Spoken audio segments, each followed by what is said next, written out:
امام غزالی اپنے بڑے نفیس انداز میں اس دنیا کو بیان فرمایا کہ کشتی ہے اور کشتی ایک جزیرے کی طرف جا کر رک جاتی ہے اور وہاں مسافروں کو موقع ملتا ہے کہ وہ اپنی ضروری حاجات سے فارغ ہو کر آ جائیں تو لوگ چل دیتے ہیں۔ ایک ان میں سے وہ گروہ ہوتا ہے جو جزیرے میں سیاحت میں مشغول ہو جاتا ہے، اس کی رنگیوں میں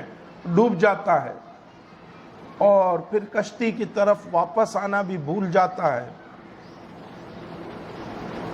پھر حال یہی ہوتا ہے کہ کشتی تو چل دیتی ہے اور یہ وہیں رہ جاتے ہیں اور پھر اس جزیرے میں ایڑیاں رگڑ کر مر جاتے ہیں اور ان کے لاشیں جو ہے وہ وہاں کے جانوروں کی خوراک بن جاتے ہیں۔ یہ مثال کفار اور مشرکین کی ہے کہ دنیا میں آئے، دنیا میں مستغرق ہو گئے، ڈوب گئے، واپسی کا نہ سوچا، ایمان نہیں لائے اور جو سمجھا دنیا ہی کو سمجھا، اسی میں زندگی پوری کی تو پھر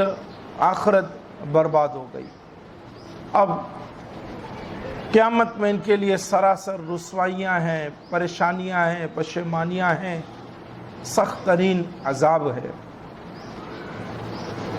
دوسرا گروہ وہ ہے جو اپنی ضرورتوں کے لیے گیا، فارغ ہو کر آ گیا اور کام سے کام رکھا، جو کہا گیا تھا اسی پر عمل کیا اور کشتی میں آ کر بیٹھے تو اب بیٹھنے کے لیے سب کو اچھی اچھی جگہ مل گئی، یہ آرام سے اطمینان سے اپنے مقامات پر بیٹھ گئے۔ یہ ایمان والے ہیں،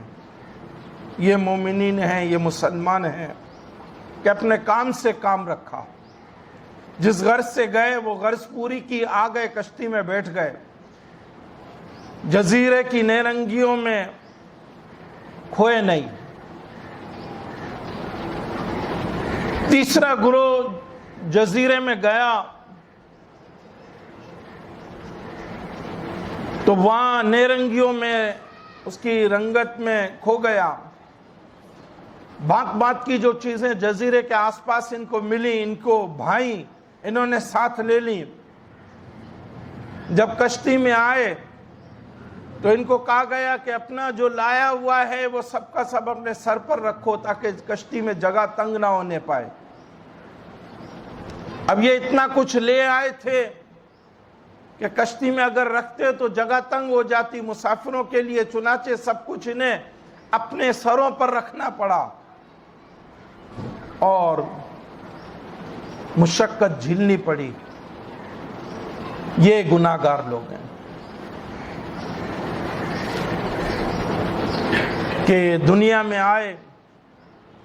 اور آخرت کا نہ سوچا اور جہاں جس جگہ من پسند جو کچھ چاہا تو حدود اور قیود کو بالائے طاق رکھ کر اپنی خواہش کو پورا کیا اور اسی طرح اپنے